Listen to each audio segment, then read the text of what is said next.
중국의 핵잠수함이 인도, 태평양 지역을 항해 중인 영국 항공모함 퀸 엘리자베스호를 추적하다 곳에 발각되는 수모를 겪었습니다. 자기가 추적당하는지도 모르고 추적하다가 딱 걸려 황급히 주랭랑을 친 것이죠. 8일 영국 데일리 익스프레스에 따르면 중국의 핵공격 잠수함이 태평양을 항해하며 영국의 해군 항공모함 퀸 엘리자베스호의 미행을 시도했습니다. 이때 영국 항모 전단은 남중국 해를 떠나 태평양으로 향하던 중이었는데요. 항공모함을 호위하던 켄트호와 리티몬드호 상황실에서 중국의 핵잠수함인 상금 잠수함 093A형 배수량 7,000톤 2대를 포착했습니다. 중국 잠수함의 첩보 활동을 미리 예상한 영국 해군은 남중국 해를 빠져나간 후 6시간도 안 돼 소나 수중음파 탐지기를 통해 항모 전단을 뒤쫓는 중국 잠수함을 발견했는데요. 중국 잠수함은 영국 함정으로부터 액티브 핑이라고 하죠.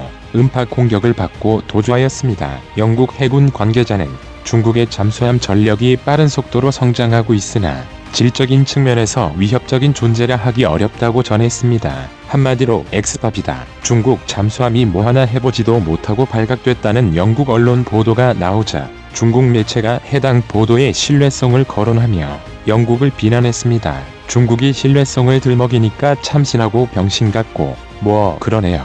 시진핑의 이 중국 관영 황구시보는 10일 중국 군사 전문가를 인용해 이 보도의 신빙성은 떨어진다. 영국이 자기를 높이고 남을 깎아내리며 대잠수함 능력을 과시하려는 것으로 보인다고 주장하였습니다. 이어 중국의 군사 전문가 층중핑 송충평은 영국의 많은 함정은 완전한 전투력을 갖추고 있지 못하며 대잠수함 능력은 더욱 제한적일 것이라고 부들부들대고 있는데요. 중국이 특히 영국 항모전단에 풀발하는 이유는 그만큼 두렵기 때문입니다. 지난 7월 31일 영국 항모전단이 중국의 영유권 분쟁 지역인 남중국 해로 진입하자 곧장 만약 영국이 남중국 해에서 중국을 협박하는 역을 하고 싶다면 창녀가 되겠다는 것이고 그런 구체적인 행동 시비 해리 침범을 한다면 매맞기를 매거라는 것. 에스킹 포 에이 비팅이라고 모독했습니다. 미친 것 같아요. 앞편에서 아직 들쨌나 하기야 중국 입장에서 그토록 자랑하던 중국 항모들은 하루가 멀다 하고 조롱받거나 수리받는 게 전부인데 지구 반대편에서 무려 전단을 이끌고 오는 영국의 항공모함이 대놓고 분쟁 지역을 드나드니 상당히 눈에 거슬릴 수밖에 없을 것입니다. 그래서 핵잠수함까지 보내며 위협하였지만 오히려 중국 핵잠수함의 민낯만 한 번 더 드러난 꼴이 되었죠. 해군의 핵심 전력인 항공모함과 핵잠이 이렇게 패급이면 뭐 중국 해군 말다한 거죠. 수개월간 수중 작전을 수행해야 하는 핵잠수함에 있어 정숙성은 생명과도 같은데요. 일단 발각돼 그 잠수함의 독특한 음향이 적에 의해 기록되면 그 잠수함의 작전 능력은 소멸한다고 할 수 있습니다. 한번 기록된 음문 데이터는 세계 어느 바다에 서도 중국 잠수함을 판별할 수 있게 해줍니다. 중국의 핵잠수함인 093A형은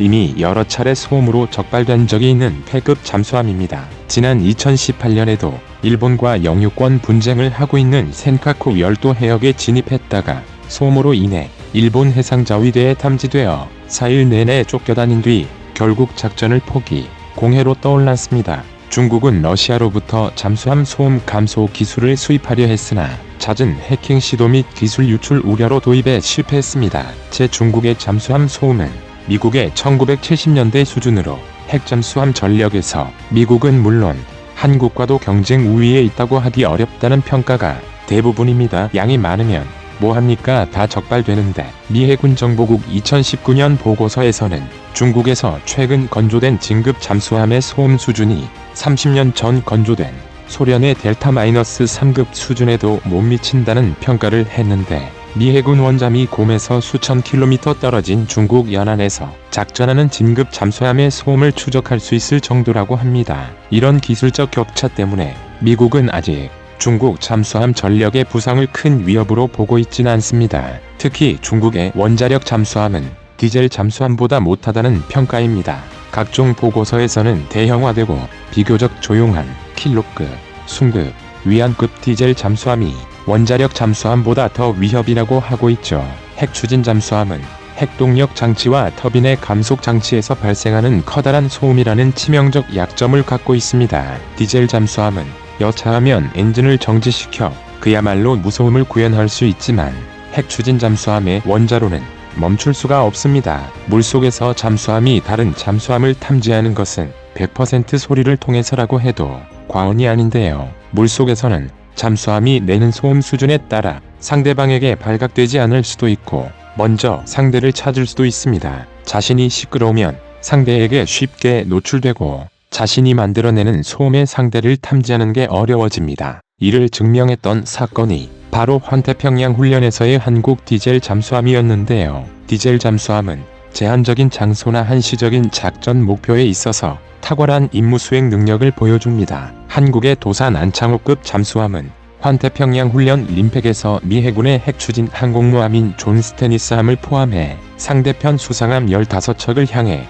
40회 이상 가상어뢰 공격을 성공시켰고 이 과정에서 단 한 번도 레이더에 탐지되지 않았습니다. 한국 잠수함의 화려한 이력은 일일이 나열하기 힘들 정도죠. 물론 이는 디젤 잠수함의 특성뿐만 아니라 한국 해군의 숙련도 그리고 세계 최고의 조선 기술 3박자가 맞아떨어져 이뤄낸 결과입니다. 이러한 바탕 위에 원전 강국 한국이 만들어낸 핵추진 잠수함의 위력은 말해 뭐해 수준일 것입니다. 지난해 미국 국방부의 보고서에 따르면 중국은 현재 4척의 탄도미사일 잠수함과 6척의 핵추진 공격 잠수함, 46척의 디젤 공격 잠수함을 보유하고 있다고 하였습니다. 미군은 중국이 10년 내 65에서 70척의 잠수함을 가질 것으로 보고 있는데요. 북한 또한 최근 SLBM 잠수함 개발을 천명하며 긴장감을 고조시키고 있어 한국의 핵잠수함 도입이 필수적으로 제기되고 있는 상황입니다. 핵잠수함 개발을 논할 때마다 꼬리표처럼 따라붙는 것이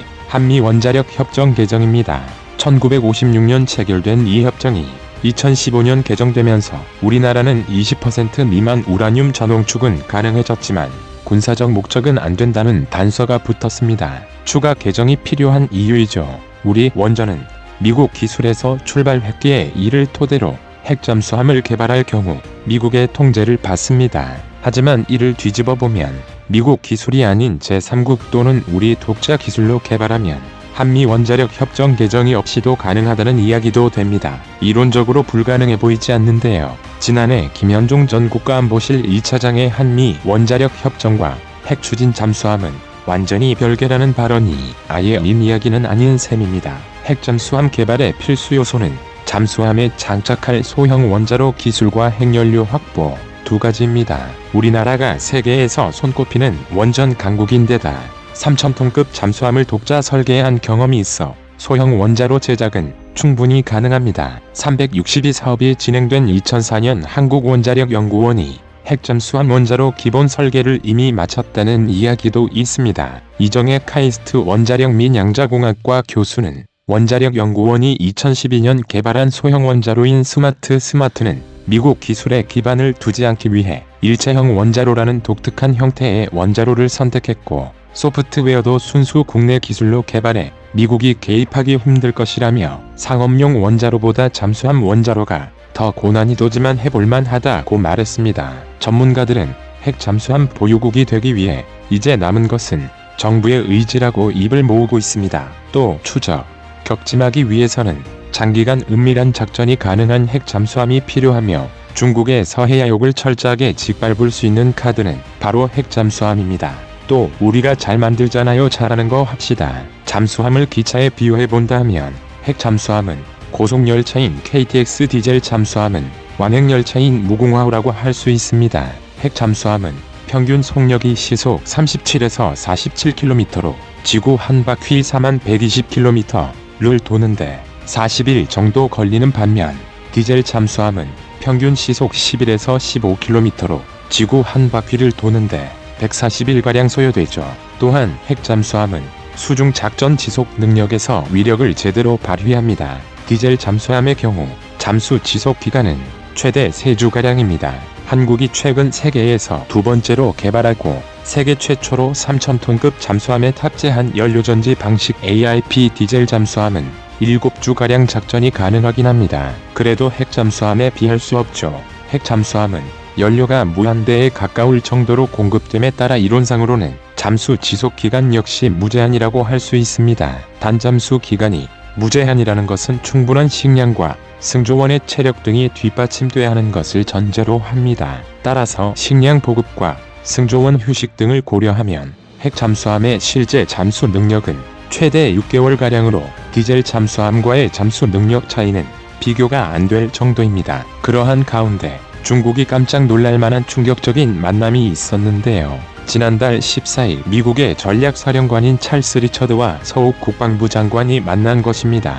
미국의 전략사령부는 장거리 핵폭격기 B-52H, BA와 대륙간 탄도미사일 ICBM, 전략핵 잠수함 SSBN 등 3대 핵전력을 운용하는 곳으로 한국 등 동맹국이 핵공격을 받으면 미국 본토가 공격받았을 때와 같은 수준의 전력으로 응징, 타격한다는 핵 확장 억제력을 제공하고 있습니다. 자체로도 상징성이 있는 인물들의 만남에 중국은 상당히 경계하고 있습니다. 리처드 사령관은 방한 기간 6해 공군 참모총장도 만나 중국과 북한의 핵 위협에 대한 논의를 거쳤습니다. 동맹과의 연합을 토대로 중국을 압박하길 원하는 바이든 행정부의 정책 기조에 따라 최근 한국은 42년 만에 미사일 사거리 지침 해제를 합의했는데요. 이를 통해 중국 전역을 포함시키는 미사일 전력을 구축할 수 있게 되었습니다. 여기에 기가 막힌 타이밍으로 지난달 한국은 SLBM 수중 발사에 성공하여 세계에서 8번째 SLBM 개발국에 올랐습니다. 타이밍이 심상치 않은데요.